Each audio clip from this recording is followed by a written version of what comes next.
Hi everyone, I'm Diana Centeni, and I'm here to present to you today my final project for this course.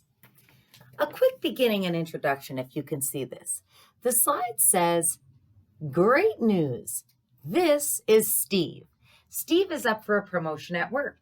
He's excited, he's ready to go. He's 48 and he's worked at his firm for 48 years. The bad news is Steve never finished his college degree. He works at the firm 12 years. Standing behind him are 5 millennials. 3 of them have MBAs. What happens to Steve at this point in the process? My research project is designed to help students like Steve. I work for SUNY Empire, mostly for SUNY Empire online, but I do some in-person work as well. However, I get a lot of requests from students like Steve who want to get their degree as quickly as possible. So what I designed in this qualitative study, the title is Learning More About Adult Learners, a phenomenological study of educational experience based on the community of inquiry model. My abstract reads, I'm not going to read it to you directly. Adult students are on the rise as far as a continuum of students that are returning to college.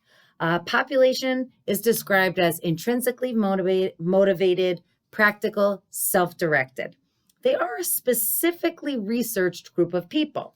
So with that, it's important that as educators, we understand what motivates them. How do we cater to this type of student?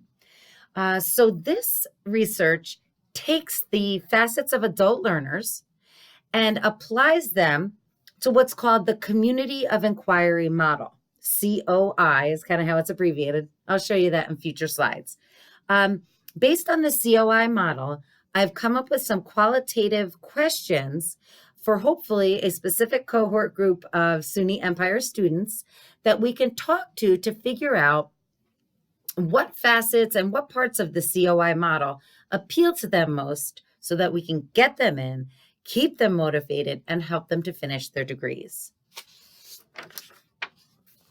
The keywords for this study would be something somewhere along the lines of community of inquiry model, adult learner, social learning, educational experiences, engagement, or motivation.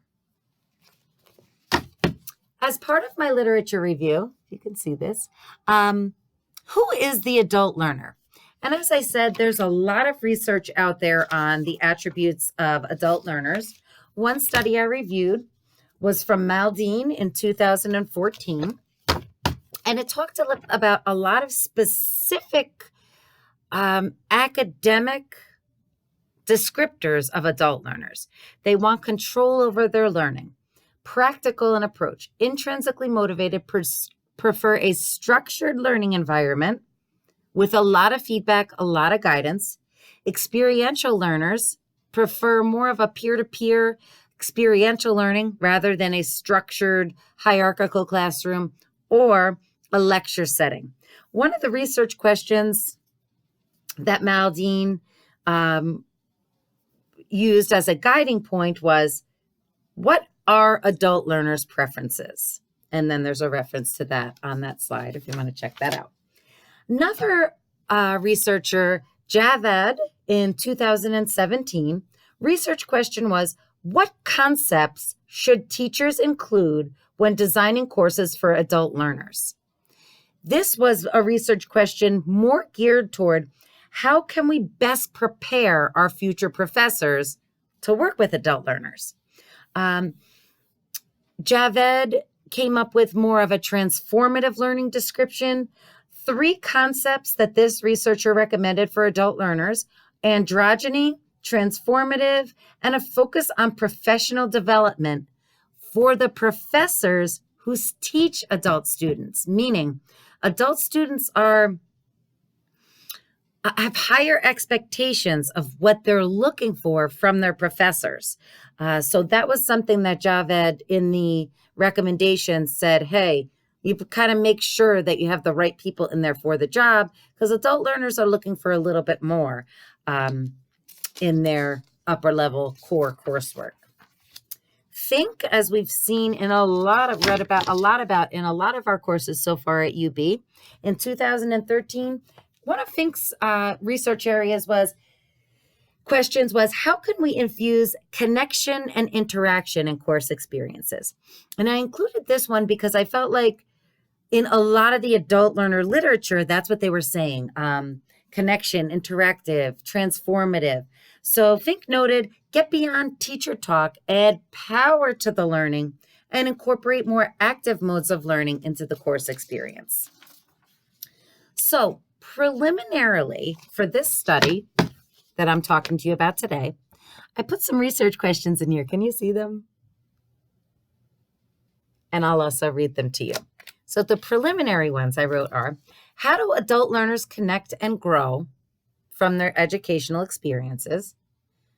And what elements enhance an adult learner's classroom environment?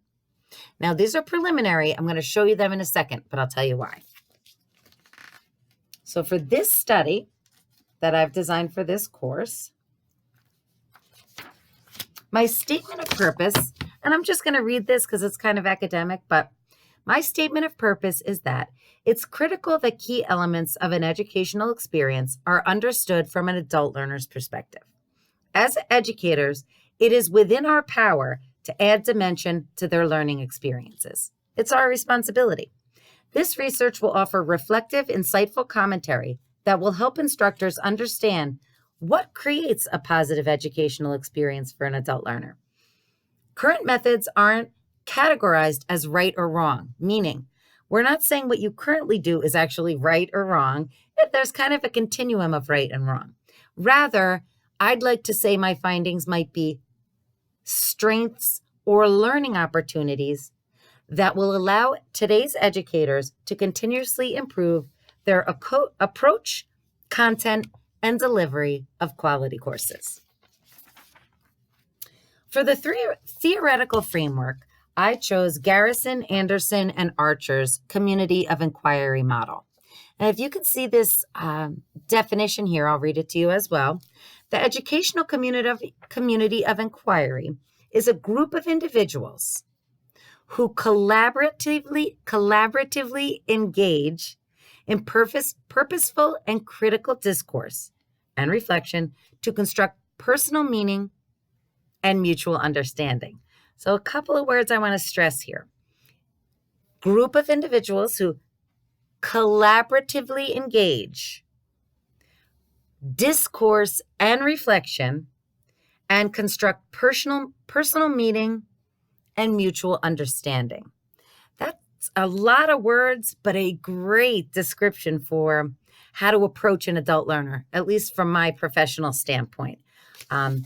Based on that community of inquiry model, which you can see here, there are several different categories. The main categories include cognitive presence,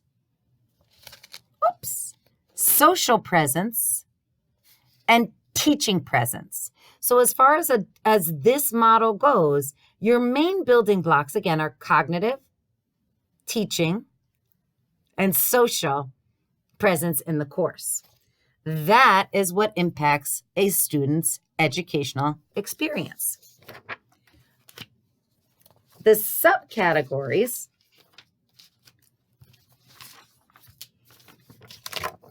are supporting discourse, setting climate, and selecting content. So in addition to a teaching presence, social presence, and cognitive presence, there'd be some discourse, a setting, and a content piece that all contribute to that educational experience. So with that, what I did was I refined my research questions to better incorporate this community of inquiry model. All I did was infuse the original questions with some of these elements to make it a little more powerful and a little more specific. So the research questions for my particular qualitative study are: how do adult learners relate social, cognitive, and teaching presence to connect and grow from their educational experiences? And how do the setting, discourse, and content elements enhance an adult learner's classroom environment? So I just took the original ones and put the elements from the COI model in. My method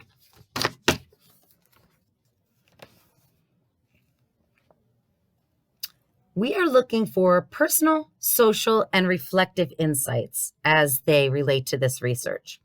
Therefore, it supports the method for a qualitative phenomenological approach, sort of with the word phenomenon in there. So phenomenological approach will help researchers to better understand the educational experiences.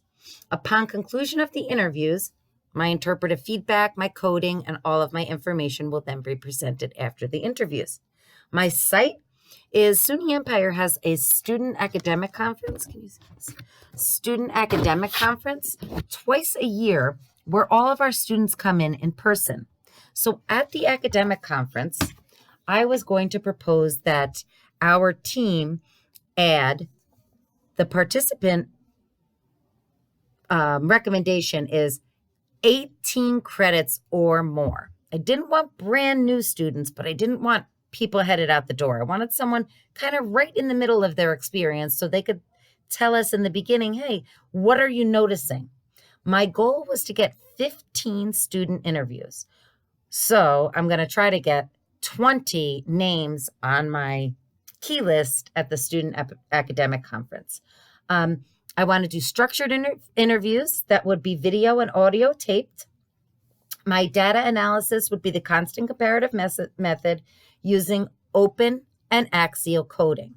In my presentation, I did give a few examples of those from previous studies, but let me go back a second. I did have a slide specific to participants. So in-person structured interviews, 15 students who attend in person at our conference. What I would recommend is that on their application, there's a checkbox optional that says something like, please check here if you have completed more than 18 credits and would be willing to participate in a research interview.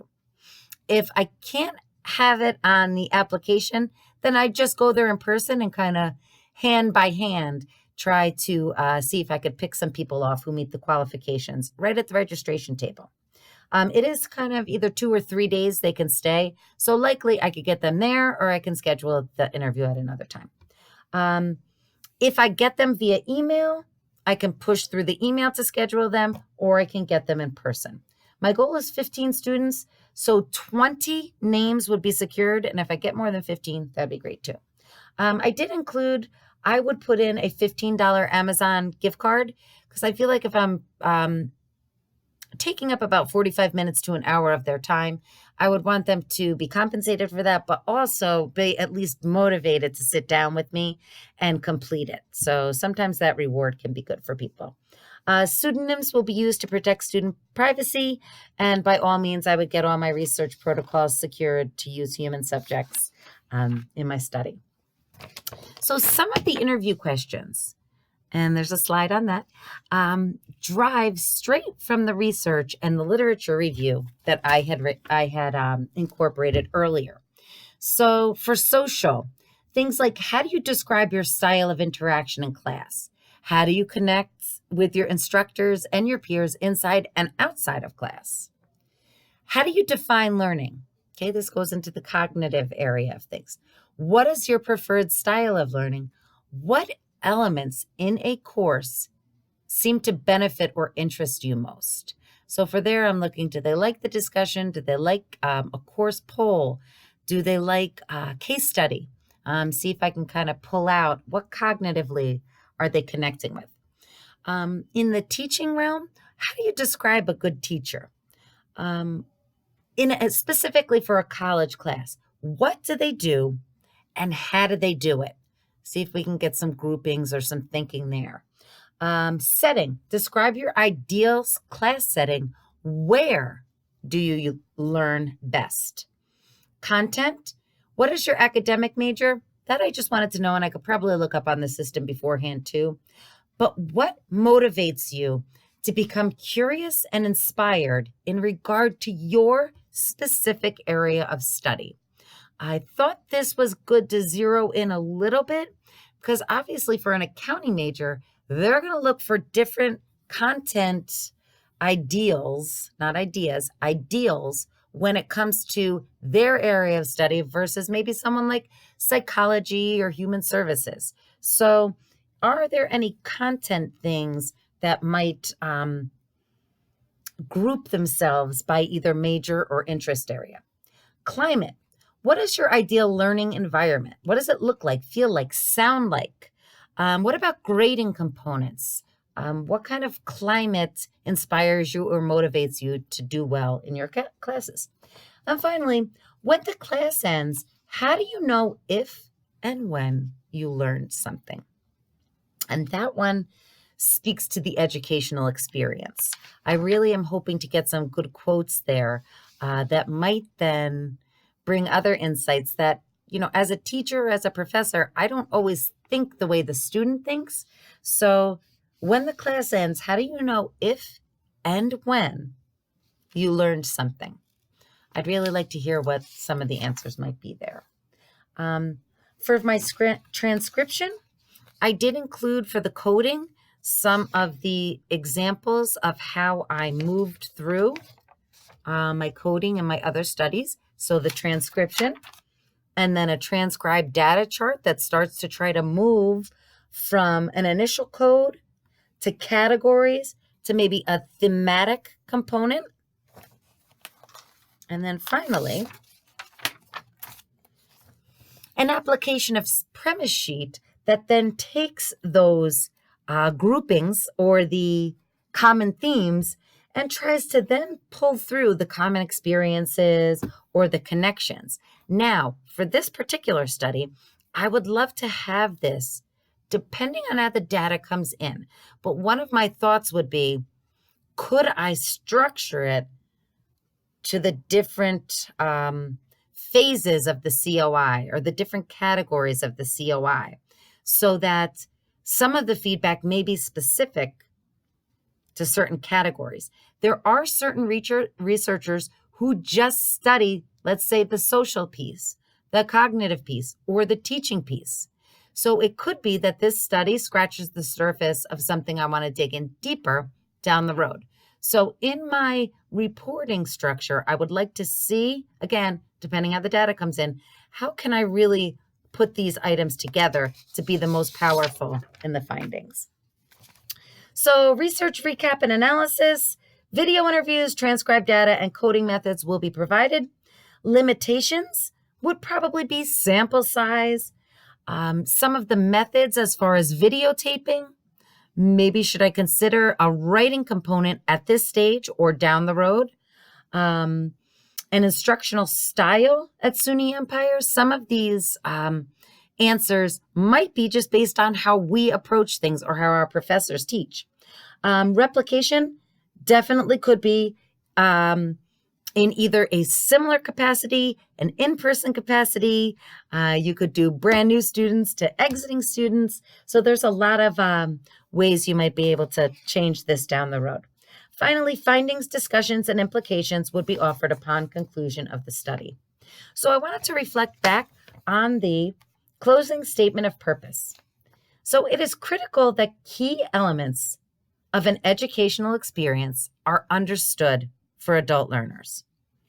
Current methods aren't to be categorized as right or wrong, but they're learning opportunities or strengths that will allow our educators to continuously improve their content, approach, and delivery of courses.